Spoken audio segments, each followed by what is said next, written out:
Hey there, ladies and gentlemen. Welcome back to the food experience. Today's experience, man, I got a little bit of a long one here, but we're going to do a couple different things. My goal at the end is to make a Cajun blackened chicken dish that I used to eat at a restaurant. They stopped serving it like 10 years ago, and I'm like, I really want to have this dish. So, might as well make it myself, right? So, in this experience, I am first going to make some garlic knots. I got to prepare the dough first and let it rise and all that good stuff. And then I'm going to make some homemade marinara sauce. Going to make some blackened chicken and serve it over angel hair pasta. That's what's going to go on here. I was going to do some blackened corn, but I'm like, nah, it's going to be too long drawn out of a video. So, that being said, let's go ahead and prepare the dough. So first we need to activate the yeast. And with that, I'm going to use 13 grams of sugar, which is basically 1 tablespoon, 1 package of active dry yeast, and 1 1/3 cups of water, warm water, and I made sure it's around 107 degrees. It should be between 100 to 110. Next, you want to go ahead and whisk it together. So I'm going to go ahead and let it activate for about 5 minutes. 5 minutes has elapsed. There are a lot of bubbles in there. Looks like everything's perfect. So now we need to add in some other ingredients. I'm going to add 2 tablespoons of olive oil, 3/4 teaspoon salt, a half teaspoon of garlic powder, then 3.5 cups all-purpose flour. The recipe says to add about half of it. So I'm just going to eyeball it and do that.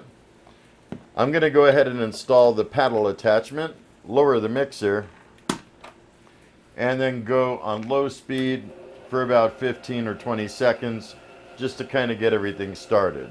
All right, that should be good. Next, I'm going to go ahead and add the rest of the flour.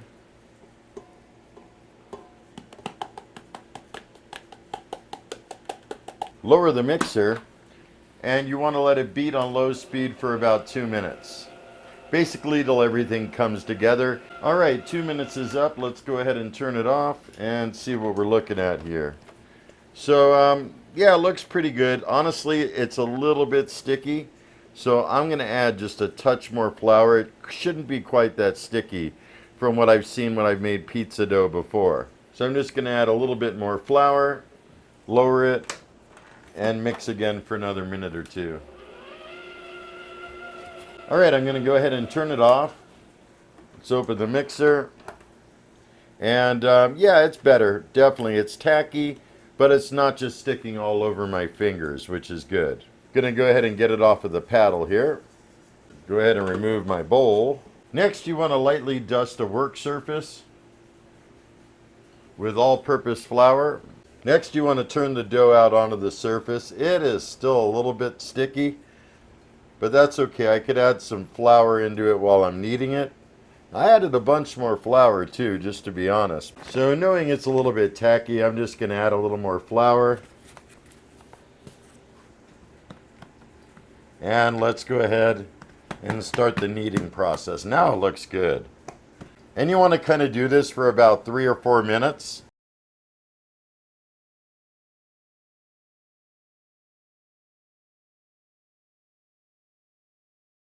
I don't know if you could see that, but looks like it's springing back nicely. Next, you want to grab a bowl. You could use the same bowl as the mixing bowl, but that won't fit into my oven. So I'm going to use this one. It's a tiny bit smaller, and you want to spray it with olive oil, okay? Not too much, but enough to kind of coat the sides. And then go ahead and put your dough in and turn the dough around. Make sure it's kind of coated with oil. Going to take some plastic wrap and wrap the bowl. Next, I'm going to take the bowl and put it inside the max. Close the doors, go to oven mode, go to proof, and it's on 100 degrees. I'm going to increase it a little bit more. We'll go to 115, and it might take an hour or two. I'm just going to set it for an hour and a half, but I'll probably check it a bit before then and go ahead and start the process. I just removed from the max, and it's been about an hour and 10 minutes. It's definitely doubled in size. Now what you want to do is go ahead and punch it down. So I'm definitely going to sprinkle some flour lightly on my work surface. There it goes. And it didn't really stick inside. And what you want to do now is kind of make a 16-inch log, if you will, and about 5 inches in width. And fortunately, my work surface has measurements on it. So that's looking pretty groovy. Now what you want to do is use a pizza cutter or sharp knife and cut them in 1-inch sections. Next, you want to roll these out and make them about 8 inches in length. After that, you kind of want to tie them into a knot. And you could tuck the ends underneath. Kind of like that. It's my first time ever doing this, so I won't be a bit surprised if I don't get it perfect. And I'm going to add them to this baking dish so I can let these sit for about a half hour. The recipe yields 16 of these, but I'm just going to bake 9 for right now. But I'm going to go ahead and cover them with some paper towel and go ahead and let this sit for about a half hour. While I'm waiting for those to rest, I'm going to go ahead and turn on oven mode, leave it on bake. I'm going to set a good amount of time extra just to allow for a preheat and for those to finish resting. Maybe an hour 15, doesn't really matter. Just make sure the oven is still hot when you go ahead and put them in. So you want to go to 400 degrees. I'm going to start the preheat. While it is preheating, the bake light will blink, and when it's done preheating, the bake light will turn solid. While we're waiting for them to finish resting, you want to put together a mixture to baste on them. And so I'm going to start with 5 tablespoons of butter, and I'm going to cut it off into sections. It'll make it melt a lot faster and easier. And I'm going to go ahead and microwave it till it's melted. Okay, butter's all melted, and by the way, that's unsalted butter. Next, I'm going to mince a few cloves of garlic and put it right into the butter. Going to add about a teaspoon of Italian seasoning, just kind of eyeball it. And I'm going to add about a 1/4 teaspoon of salt. I'm using Himalayan pink salt, and I'm just eyeballing it. The recipe doesn't call for it, but I'm going to add some black pepper. Going to give that a stir. And I'm going to use that to baste on to each of the garlic knots before they go in the oven. After a half hour of resting, here's the knots. They definitely grew in size.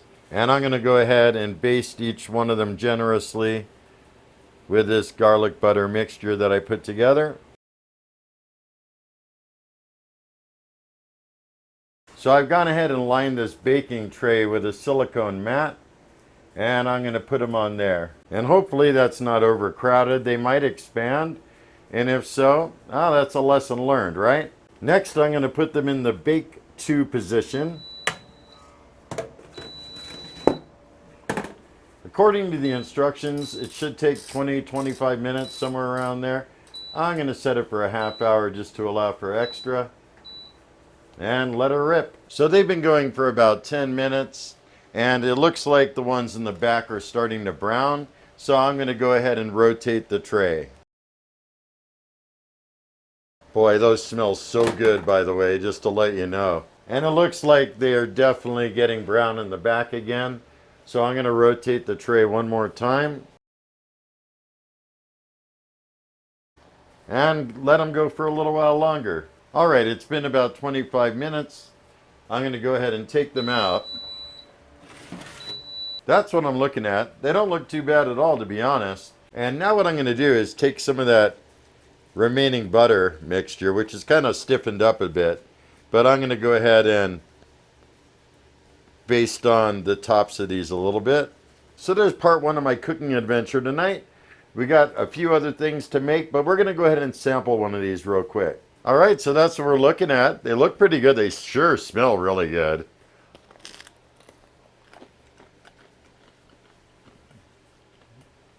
They got a crunchy exterior, but nice and soft and fluffy in the middle. Super garlicky, which is great. I love garlic.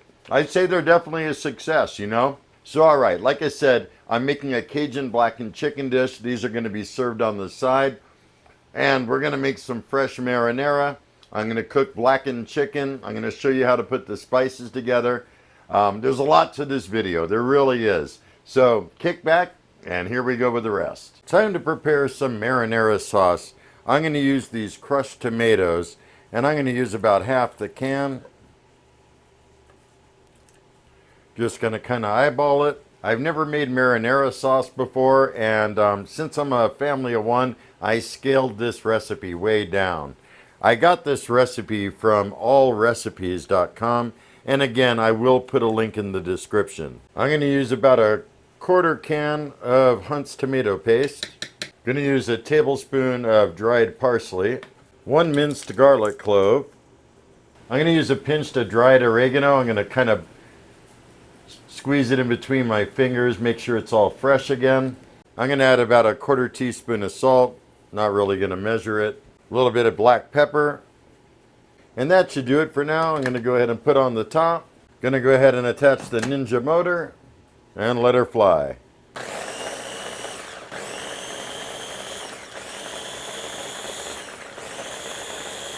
Some people like to have large tomato chunks in their marinara. I don't. I like it smooth.